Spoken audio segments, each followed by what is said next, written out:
And with the 4th overall pick in the 21-22 EBL Draft, the Los Angeles Clippers have selected shooting guard Irwin Freeborn, another 18-year-old also out of high school. I think this was a fine pick. I don't love Irwin Freeborn, and I know I'm probably in the minority on that one, so, we can agree to disagree, and that's fine. Again, not everything has to be just one full opinion here. I just don't think we've seen a lot of players in this league come in with B+ inside, B+ outside, and they haven't always panned out. And there's a lot of players in this draft with A potential that I don't think all of them are going to have A potential. There's too many A potential people in this draft. Someone has to not have A potential. And if I were basing on history and what people look like when they come in and their potential happens afterwards, I would bet Irwin Freeborn is one of those players. Now, obviously, I could be very wrong. I could be way off base. He could go through one training camp and all of a sudden be A- with B defense, and I look like an idiot, and that's fine. I can't predict the future. I can only base my opinions off of what knowledge I have and what history has shown me, and if I end up being wrong, obviously great for the Clippers. I don't hate Irwin Freeborn. I think day one, even if he doesn't go up in TC at all, he is still a scorer that you can plug in and play at backup small forward, backup shooting guard. I think he can get you, double digits off the bench.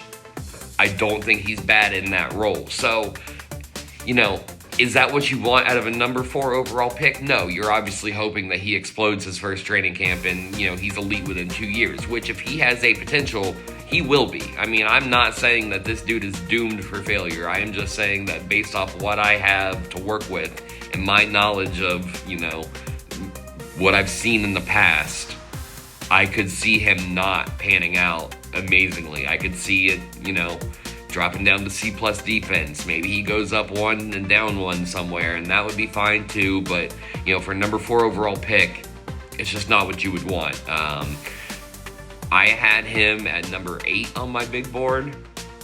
And again, that's purely subjective. If that A potential is real, he would be a clear case, like number 1, number 2 overall pick, and that's fine. So hopefully this is his real potential for Clippers GM's sake. Hopefully that this is, what he actually is. My other concern with him is that he is a little bit skinny.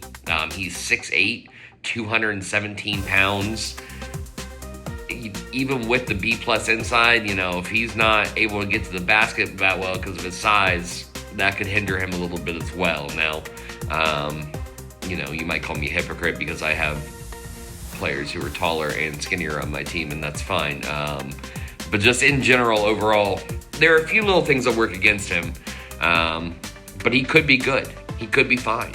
He could be elite, and that would be great. I think it's a boomer bust pick. I think it's one that you could argue many different ways for how it goes. On paper, he looks like the number 1, number 2 overall prospect in this draft. But if you think that a potential isn't real, suddenly he's not. Like I said, he's at least going to be a good bench player day 1. This first training camp will be make or break. It will decide whether this pick was a good pick or not. So I'm excited to see how that turns out. And I hope for the Clippers' sake that it turns out well for him.